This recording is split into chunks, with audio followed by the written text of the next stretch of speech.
Welcome, ladies and gentlemen, just a very quick video about the Magblade setup that I have been using Asylum. A lot of people ask me, why do I not run the same setup as on my website? Like I say, always adjust the build to your needs. I cannot do build videos for every single trial, it would be way too much work. So, like, I list a lot of different setups, like sets and so on, what you can use and so on, and I just want to quickly explain why I run this particular setup in Asylum. So what is different from the normal build? I sometimes use elemental weapon, and on the back bar I use channeled acceleration instead of crippling grasp. And I'm running Mother Sorrow with Master's Architect. 1 Elembris, 1 Dummy House. Now why? Let's first start with the skills. So in general, Asylum, you have very tough time actually sustaining, right? So elemental weapon, when we look at it, compared to funnel. Funnel is 2430, elemental weapon 2144 magicka. Doesn't sound like a huge difference, but this will help so much with sustain, trust me. Another thing I did to improve sustain is just to remove crippling grasp. I did not really feel like it was worth in here. You lose too much time doing other stuff. So I replaced it with channeled acceleration, so I gained the crit and only have to cast this every like 36 seconds or so.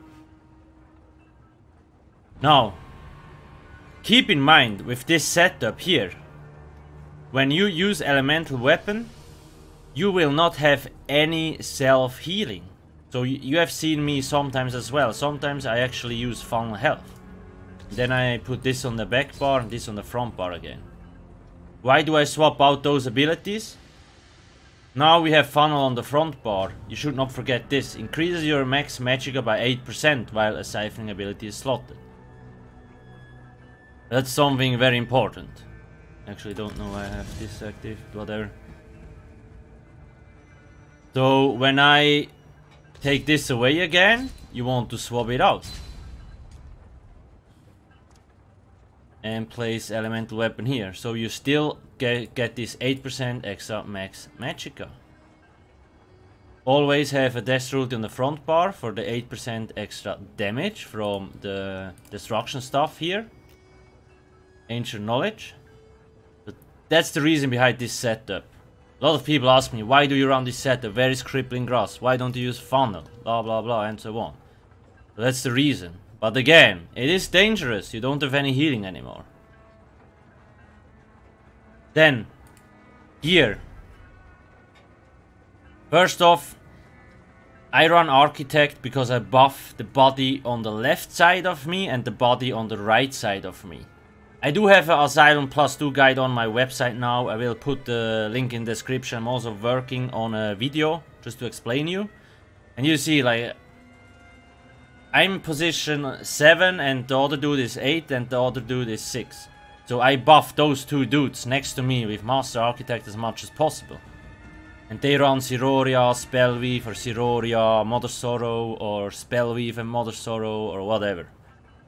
That's why I have Master Architect and not Siroria. Next thing. Instead of a full monster set, I'm running 2 separate bonus. Valkin in this trial, I found it did not do a lot of damage and the main boss is immune a lot of the times due to the spheres. So I'm better off with 2 max magicka bonus. And Dummy House also gives me a little bit more stamina, so I can block a little bit more. Or dodge roll a little bit more. The head, I just have infused health glyph, so I actually get to a decent level. 16.8 with Eben, that's like, I don't know,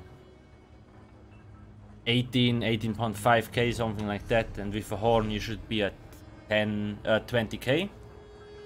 That's the reason why I don't run a full monster set. Next thing, traits. So I have been running 2 or 3 Bloodthirst in this trial. The mini bosses are really tough here, right? And when they don't die in time, they will insta-wreck you because they end range. Now Bloodthirsty really helps out with that, because the execute phase from the main boss is also the most difficult phase. And I legit have seen one of the mini bosses go from 25 to 0% health in like 5 seconds. That dude just got deleted from the server, because we have so many people running Bloodthirsty. Sure, you lose a little bit damage overall the full fight, like from 100 to 25%. But then the execute is such a pain to deal with. Bloodthirsty is definitely worth it. Now, last raid I had 3 Bloodthirsty, now we'll try 2 Bloodthirsty with Arcane again. Yeah.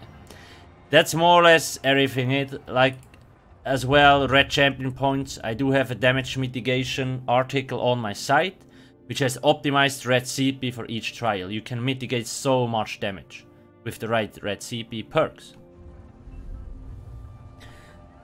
Another nice thing that I forgot about the Suchig one is, when I use Dampen, it's a 17k shield, and then I block, goes up to 23%. That can also be very helpful. So it kinda depends what you wanna do where, so just another tip. That's more or less it. Like I said, builds on the site, they should function as a base, and you have to learn yourself how to adjust the builds to each trial in the end.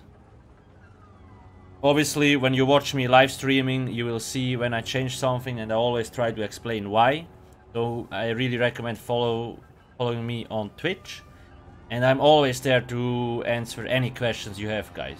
During raids I'm a little bit occupied, but when I'm not raiding I also always try to answer as much as possible. That's more or less it. Please don't forget to subscribe. Make sure to hit the juicy like button. Thanks for watching and have a nice day. Cheers.